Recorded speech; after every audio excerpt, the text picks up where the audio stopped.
బారు బారు నేను వచ్చాను నమ్మాలి. ఒకవేళ నమ్మలేకపోయినా కళ్ళారా చూశారు కాబట్టి నమ్మి తీరాలంతే.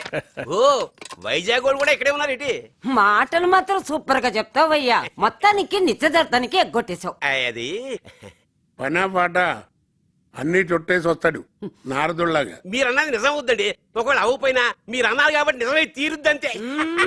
ఇవి మాత్రం బాగా చెప్తావు. కచ్చికాయలు సీత ఎలా ఉంది అన్నయ్య గారు? అది సీత బాగుంటుంది. ఒకవేళ బాగోపోయినా అది సీత కాబట్టి బాగుండి తిడుతుంది అంతే.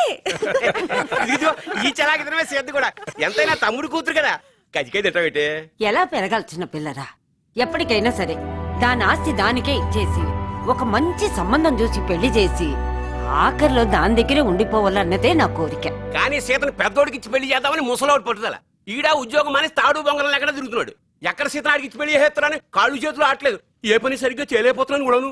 అబ్బే ఆ మనుషులు మారరండి. బతుకు తెరువు తెలియక రూపాయలు లెక్కెట్టుకోవడానికే ఖాళీ లేకపోతే ఇంకా ఆలోచిస్తా కూర్చుంటాం. ఏది మంచి ఏది చెడు అంటే ఎక్కడ తెగుద్ది? 1,00,000 కోట్లు స్కామే జరిగిపోయిందని పేపర్లో అయితే వీటి గురించి పట్టించుకోవా, వాళ్ళ కోపాల పౌరుషాల గురించి పట్టించుకోవా?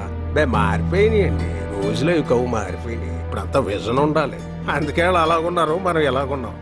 చెప్పాను మా తమ్ముడికి సెలెక్ట్ చెప్పినట్టు. ఓరు బాబు వద్దురా మనకు ఆ సంబంధం అంటే విన్నాడా? ఏమైంది? అదిగో సీత పుట్టింది, వాళ్ళ అమ్మా నాన్నని మింగేసింది. ఒకటి చెప్పమంటారా, దురదృష్టవంతులతో ఎక్కువసేపు గడపకూడదు సార్. వాళ్ళ గురించి ఎంత తక్కువ మాడితే అంత మంచిది. వదిలేండి. అలా అని చెప్పి మా రేలంగన్నయ్య గారిని పెళ్లికి పిల్లడం మానేస్తారా ఏంటి? ఏటది ఆహ్వాన పత్రిక అదే పట్టుకెళ్ళవా? సీతమ్మ వాకిట్లో సిరిమల్లె చెట్టు, సిరిమల్లె చెట్టేమో తిరగబూసింది. కొమ్మ కదలకుండా కొయ్యండి పూలు, కోసినవన్నీ సీత కొప్పు చుట్టండి. పొప్పుడ పూలు గుప్పి